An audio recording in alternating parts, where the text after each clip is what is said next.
अरे मरही के बाटे तो अरे मार दो न जान से अरे मरही के बाटे तो मार दो न जान से काहे के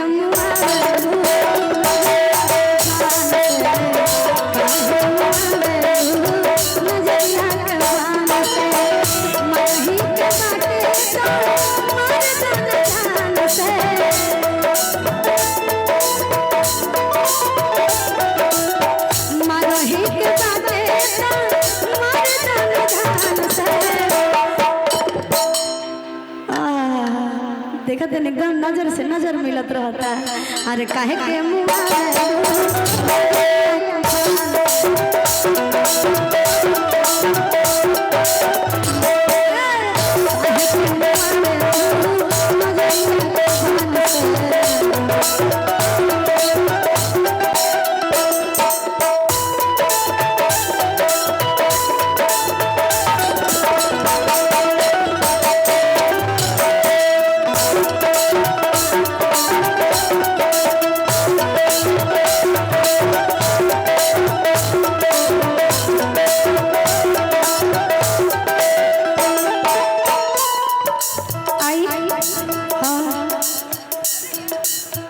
आज बड़ा सुंदर लगता है। वाह वाह वाह, ऐसे ही भगवान बनौले रह।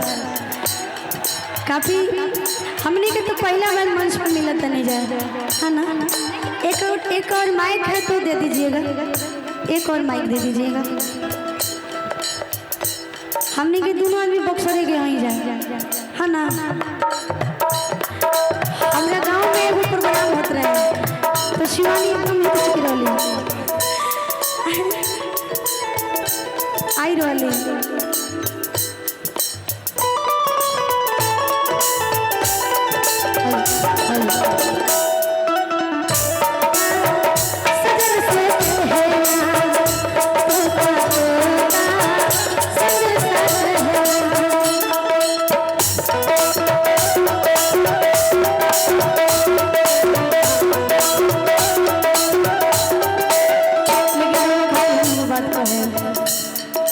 हमरे खातिर तोहरा के दुनिया में भेजल है।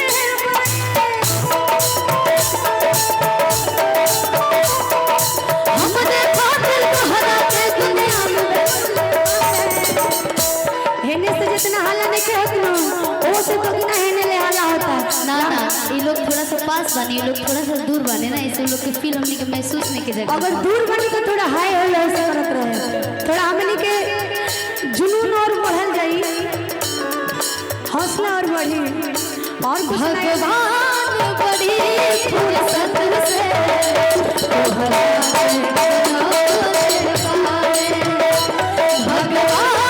बड़ी फुर्सत से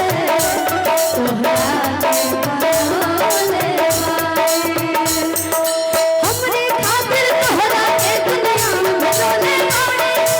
हमरे खातिर तोहरा के दुनिया में भेजले बाड़े।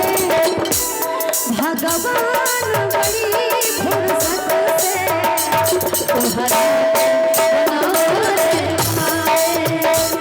भगवान बड़ी फुर्सत से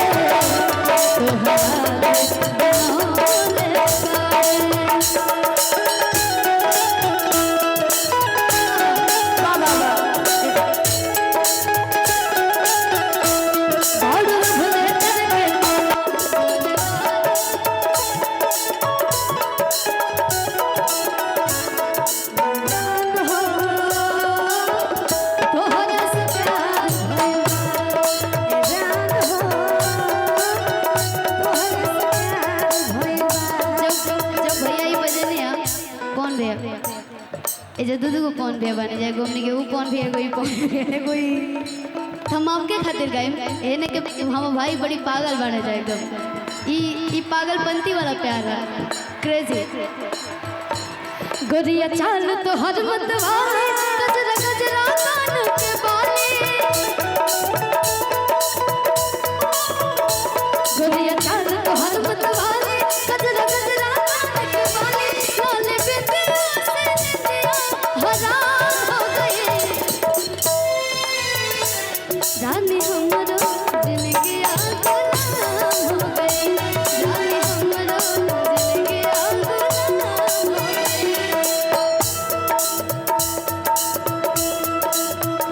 लेकिन उन लोगों ने कहा ही का कहा ही भैया थोड़ा ध्यान दो।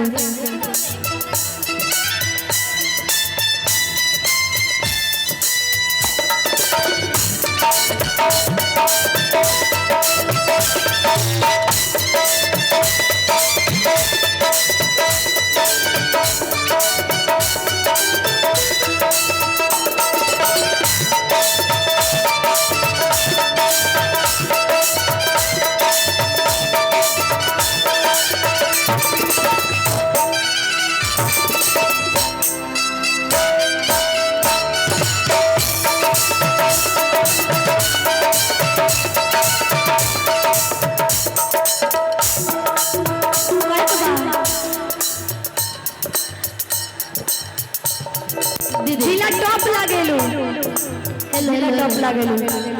यहाँ पे हमने के रवि शर्मा वाला बना तुम्हारे फिल्म के गाना रहे कि बड़ा निक लागेला सनम जी के बोलिया, जब से ले आई बार अपन घर दुनिया।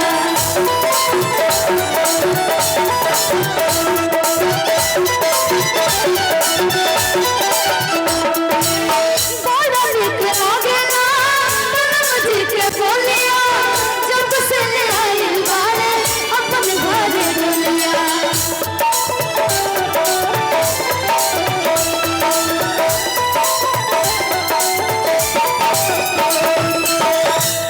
कि बन के हमरा जिंदगी, कि बन के अभी हाल फिलहाल आपके शादी भैया तब हमरा जीजा जी से कह दे कि बन के हमरा जिंदगी में आई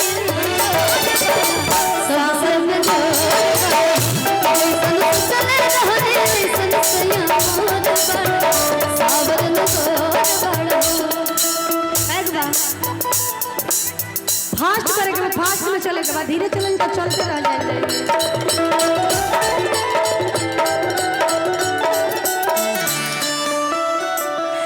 अरे मुहम्मद से हेलो हेलो, मुहम्मद से हेलो हेलो, अच्छा से टाटा है तू पाटा।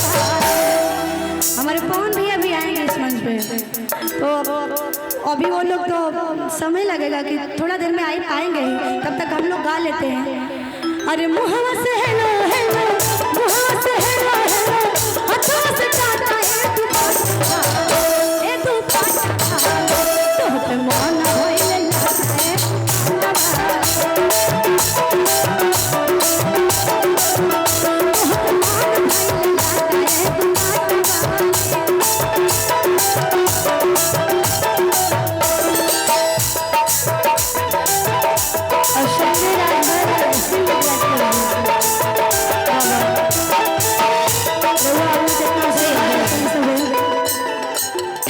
संजय राजभर जी हैं, उत्तर प्रदेश के हैं, भोजपुरी फिल्म बनाते हैं, बहुत अच्छे इंसान हैं, बहुत बहुत आभार। हमने तो देखे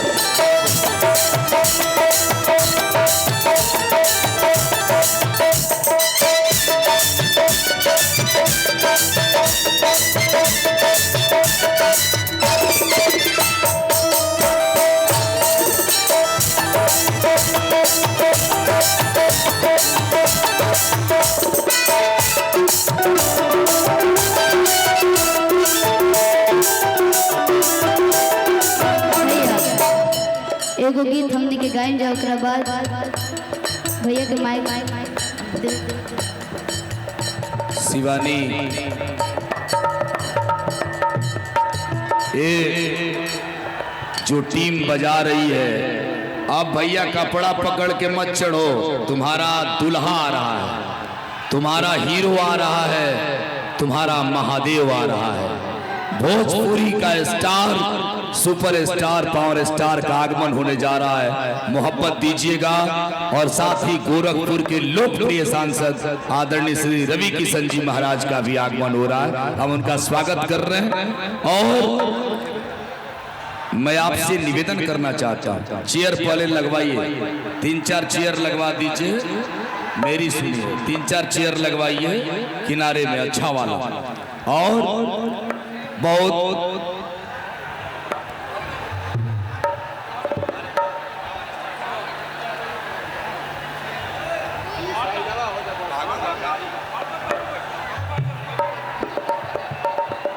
अब शिवानी सिंह और मेरी प्यारी सृष्टि बहुत अच्छी दोनों सुपरस्टार है, गा रही हैं और इनके गाने के बाद पावर स्टार का आगमन होगा। 1-2 कुर्सियां माननीय महोदय, मैं इसलिए कह रहा था कि पवन सिंह जी आएंगे तो बैठेंगे, इसलिए मैंने कहा ये प्रोटोकॉल है हम लोगों का, कलाकारों का, चूंकि वो आएंगे तो नीचे तो बैठेंगे नहीं, तो इसलिए पावर स्टार की गरिमा है, माननीय एमएलसी है हमारे बिहार के, तो हम तो उनके प्रोटोकॉल की रक्षा कर रहे हैं, इसलिए आपसे निवेदन कर रहे हैं। बहुत बहुत शुक्रिया, एक बार जोरदार ताली बजाइए आप सब। जब हम और आप मंच पे बने जाते हैं गीत